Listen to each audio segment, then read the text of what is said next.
पाप का नहीं, बड़ी शर्त है। पुण्य का तो आधा भाग ले लूंगी, लेकिन आप पाप कर्म करेंगे, गलत काम करेंगे, उसका आधा भाग मैं नहीं लूंगी। और साथ में मेरे द्वारा जो किए गए पाप हैं उनका आधा भाग आपको ग्रहण करना पड़ेगा। हमारे शास्त्रों में बोला है नारी के लिए पतिव्रत धर्म, तो क्यों बताया जाता है?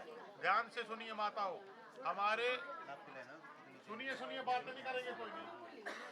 हमारे धर्म में, शास्त्रों में नारी के लिए पतिव्रत धर्म बताया गया। क्यों बताया है? क्योंकि यहाँ पर सप्तपदी कहती है कि नारी ने वेदिका में अग्नि के सामने ये पति से वर मांगा है कि शादी के बाद मैं आपके वाम अंग में बैठकर पूजा के पुण्य के आधे फल को प्राप्त कर लूंगी, पाप का नहीं लूंगी। पर जो मुझसे पाप हो जाएंगे उनका आधा भाग आपको लेना पड़ेगा। तो माताओं समझिए, जो माताओं से पाप हो जाता है जाने अनजाने, उसका फल किसको लेना पड़ता है? आधा किसको लेना पड़ता है? घर वाले को। बोल दीजिए, किसको लेना पड़ता है?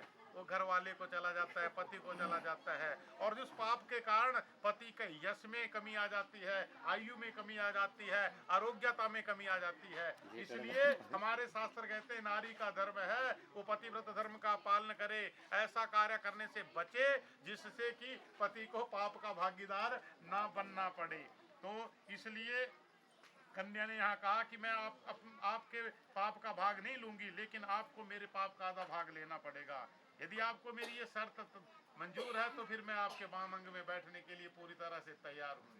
पर अब लड़का भी सोचने के लिए मजबूर हो गया कि सारी बातें मान ली मैंने, तो कुछ अपनी भी बात कहनी चाहिए, क्योंकि एक ने कही दूसरे ने मानी, थोड़ी थोड़ी सबकी मान ले तो चलती है बात ना।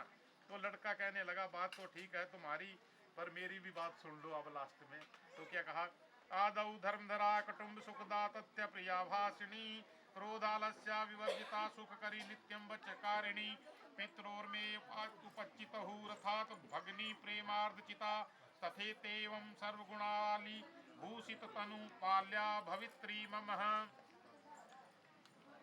हे देवी, मैं आपका पालन करने के लिए आपकी सारी शर्तें मानने के लिए तैयार हूँ, पर आप मेरे पास आपको सदा सत्य बोलना पड़ेगा, मीठा प्रिया वचन बोलने पड़ेंगे, क्रोध नहीं करना पड़ेगा, और आलस्य भी नहीं करना है। आलस्य से क्या होता है? आलस्य तो वैसे भी शास्त्र कहते हैं सारे सुखों का नाश करने वाला आलस्य होता है।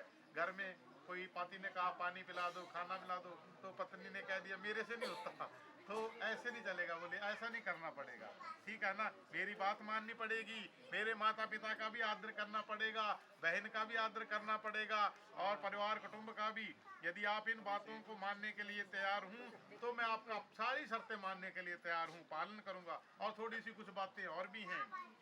बगीचे में शराबियों के स्थान में बिना कारण दूसरे के घर में कभी ना जाना, अर्थात नारियों के लिए जो हमारे पतिव्रत धर्म में जो जो चीजें निषेध कही हैं उन चीजों से बचना है।